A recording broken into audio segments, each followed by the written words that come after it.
Something's jammed.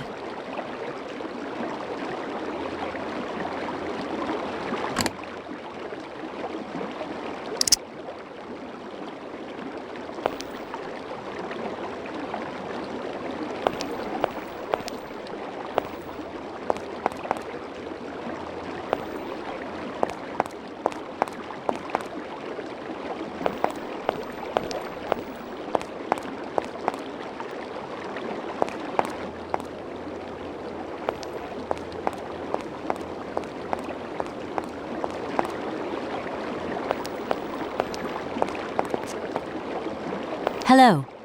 Hey, baby, you party? You sure looking mighty fine. Love those big, round eyes. Just who do you think you are?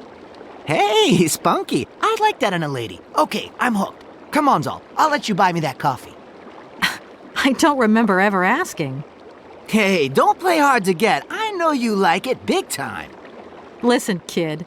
Go back home and play with your toy cars and forget you ever saw me.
Good day to you, gentlemen. Tell me, young lady, to what do we owe this pleasure? Please do be brief.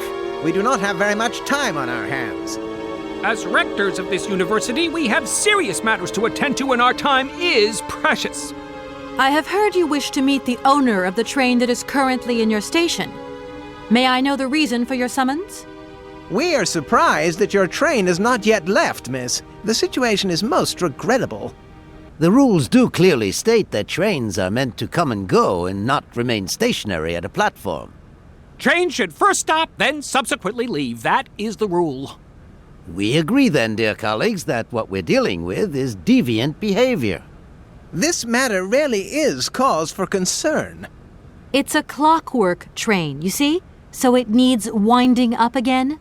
Unfortunately, there is no equipment in the station to do this. A clockwork train? That's strange. How very quaint. You mean it's some sort of mechanical toy? You are causing a hindrance to us, miss. I am very hopeful that I will find what I need along the wall. The wall? Miss, that really is not a suitable place for you to go. Especially for a young lady. You see, miss, we freely admit that every day we praise the existence of that particular edifice. We owe the integrity of our dear university and the fine education it provides to the wall. It protects us from harm and invasion from the unknown. May God protect us from what is beyond those ramparts, miss. Please believe me. I don't have any choice. I must continue my journey. Such a decision is a correct one since it's in line with regulations. Thus, your train will indeed be able to leave. And consequently cease to obstruct our station. I haven't introduced myself. My name is Kate Walker. Walker, haven't we already had a Miss Walker? Ethnology Masters, September 1953, if my memory serves me correctly. Perfectly well, my dear colleague. But if I may be so bold, it was a Mr. Walker and not a Miss. It was Bill Walker, sat the June 68 exams. The impudent fool turned up for the oral assessment in jeans, flouting strict internal regulations which explicitly state the required uniform for the occasion. Pure incitement. It was scandalous. Sadly, we have seen worse since. Young people lack all respect of traditional values. Tradition, young lady.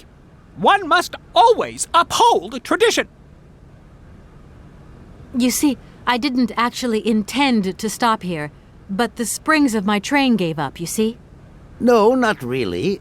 You mean to say you're not a student? You have arrived a little late in the term, miss. Enrollment for this year has already terminated. But as rectors of this university and therefore representatives of its highest authority, we could bend the rules a little, if you like. You don't understand.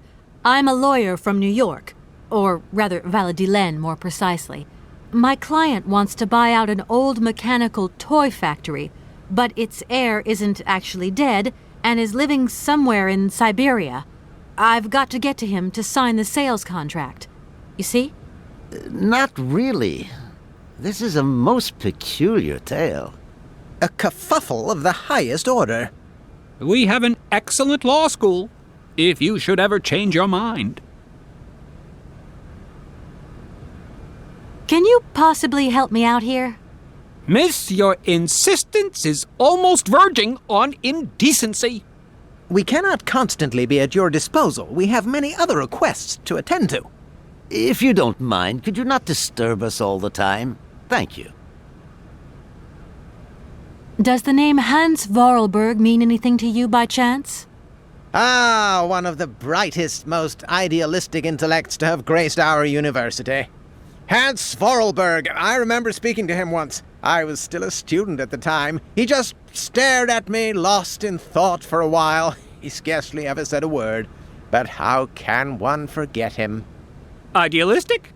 I'll grant you that. But bright? Oh, don't go too far. He was completely incapable of passing any exams.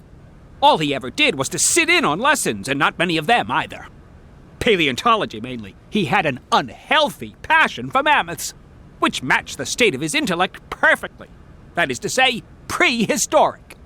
Prehistoric? How dare you? A little far-fetched, maybe. But he did have flashes of intellectual brilliance, comprehensible only to high-minded scholars who hold no score by appearances.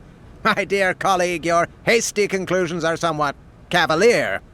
My assessment is wholly accurate. The boy was a little odd.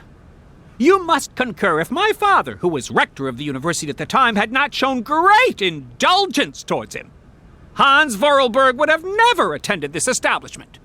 What about the bandstand, then? Is that the work of a deranged mind? Even after all these years, you are still jealous of it. My dear colleagues, I beseech you, let's show some decorum. We have a visitor. What do you want with Hans Vorarlberg, miss? Are you a member of his family? No, not at all. I'm looking for him to clear up an inheritance matter. Is he still here? What? Here? At the university?